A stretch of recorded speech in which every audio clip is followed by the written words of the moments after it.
ఏదో పార్టీ అంటారు రమ్మంటోంది. సివిల్స్కి ప్రిపేర్ అవడం అంటే సొసైటీని స్టడీ చేయడం కూడా. వెళ్ళు తల్లి. నాన్ ఆల్కహాలిక్ పార్టీనే కదా.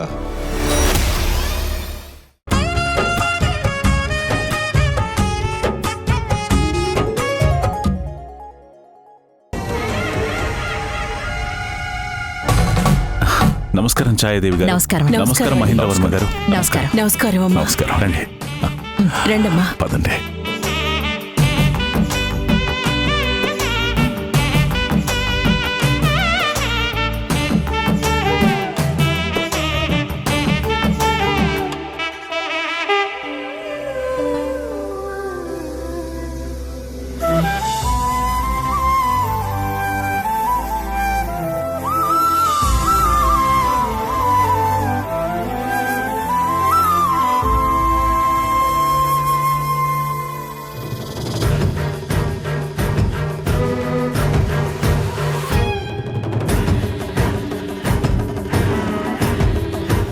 అమ్మవారికున్న ముక్కెర మీదవ్వాలి.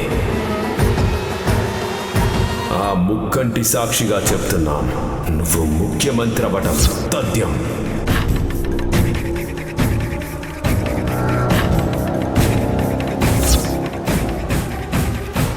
ఎల్లుండి మా అబ్బాయి రాహుల్ వర్మకి నా చెల్లెలు కూతురు ఐశ్వర్యకి నిశ్చితార్థం జరిపించబోతున్నాం.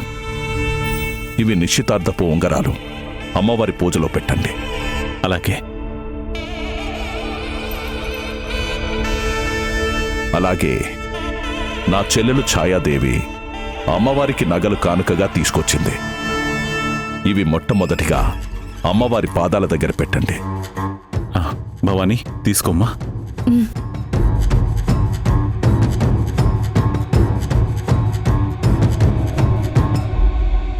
నా చెల్లెలు ఛాయాదేవి అమ్మవారికి నగలు కానుకగా తీసుకొచ్చింది.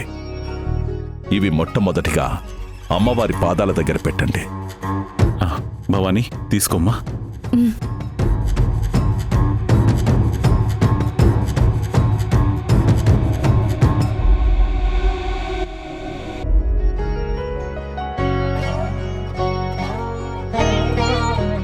చాలా సంతోషమమ్మా.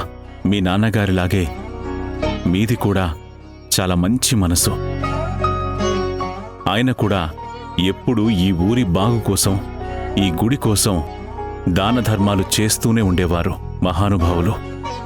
మేము గజేంద్ర వర్మ గారి సంతానం సుబ్రహ్మణ్యం గారు. ఆయన రక్తాన్నే కాదు, ఆయన ఆశయాల్ని కూడా పంచుకున్నాం. అంత గొప్పోళ్ళకి మీలాంటి గొప్పవాళ్లే పుడతారమ్మా.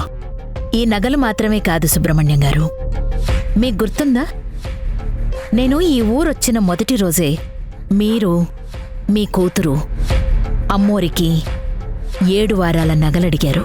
అవునమ్మా, అదెలా మర్చిపోగలం? అది మా కోరిక మాత్రమే కాదు, అది ఈ ఊరందరి కల. నేను ఈ ఊరికి ఆ అమ్మోరి సమక్షంలో మాటిస్తున్నాను, మీ కల నేను నెరవేరుస్తాను.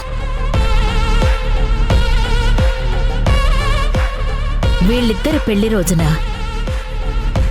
ముల్లోకాలను ఏలే ఆ అమ్మోరికి 7 వారాల నగలు నేనిస్తాను.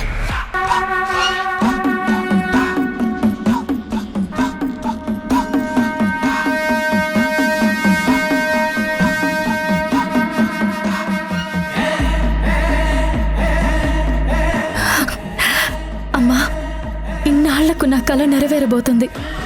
నీకు త్వరలోనే 7 వారాల నగలు రాబోతున్నాయి. ఇన్నేళ్లకు మా కలని తీర్చడానికి దేవతలా వచ్చావమ్మా. ఆ అమ్మవారి ఆశీస్సులు మీకు ఎప్పుడూ ఉంటాయి. ఈ ఊరంతా మీకు రుణపడి ఉంటుందమ్మా. సుబ్రహ్మణ్యం గారు, పెళ్లికి నిశ్చితార్థానికి ఎలాంటి ఆటంకాలు లేకుండా ఉండేలా పూజ జరిపించాలి.